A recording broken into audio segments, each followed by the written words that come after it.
There was once a young salesman who possessed very little confidence. He was not the smartest man in the room. He was not the most experienced. He was not the most talented.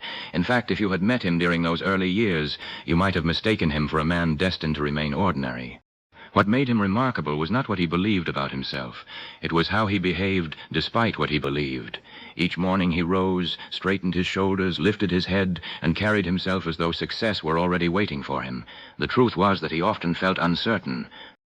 The truth was that he frequently doubted himself. The truth was that he sometimes feared he would fail. Yet he discovered something most people never learn. The world responds less to what you feel and more to how you present yourself. People are naturally drawn toward certainty. They trust it.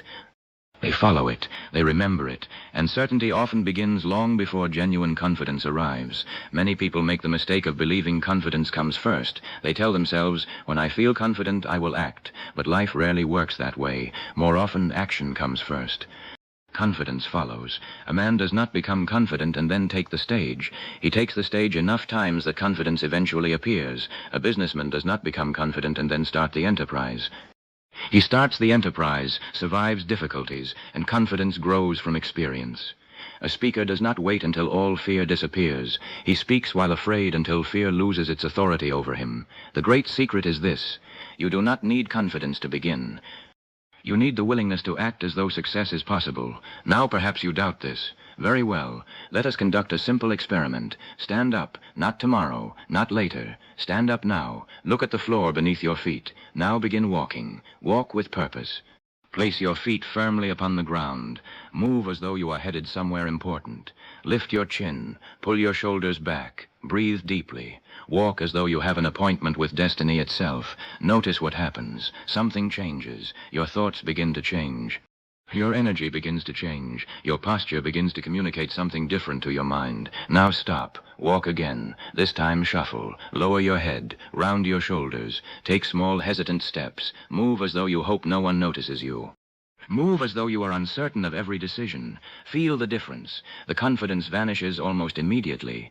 The energy changes. The certainty disappears. Why? Because the mind listens to the body. We often imagine that confidence begins in thought. Yet many times confidence begins in movement. Your body is constantly sending messages to your mind. The way you stand, the way you walk, the way you enter a room, the way you carry yourself, all of these things influence how you think and feel. This is why people are often attracted to those who appear confident, not because such people possess special powers, but because certainty is reassuring. A confident person makes others feel safe. They make others feel that progress is possible. They make others believe the future can be better than the present. And the remarkable thing is that many confident people began exactly where you are. They simply practiced certainty before they fully felt it. Consider the actors upon the stage. An actor may not be a king, yet for 2 hours he becomes one. He walks like a king, speaks like a king, carries himself like a king, and before long the audience believes him. Even more interesting, the actor often begins believing it himself. The role changes the man. You may use the same principle in your own life. Think of a character you admire. Perhaps it is a courageous leader. Perhaps it is a determined businessman. Perhaps it is a heroic figure from literature or motion pictures. Observe how that person carries himself. Observe how he enters a room. Observe how he speaks. Observe how he handles difficulty. Then practice, not to become someone else, but to awaken qualities already sleeping within you. Many people wait for confidence to arrive before they act. The successful often act before confidence arrives. They walk with purpose before they feel certain.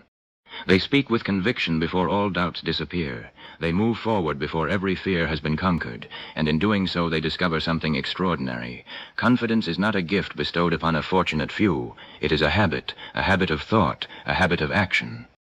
A habit of carrying oneself as though success is possible. So I encourage you today to walk through life differently. Walk as though your efforts matter.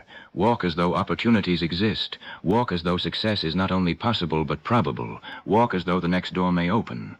Walk as though your future is still being written. For the person who moves with purpose often discovers opportunities invisible to those who move with doubt.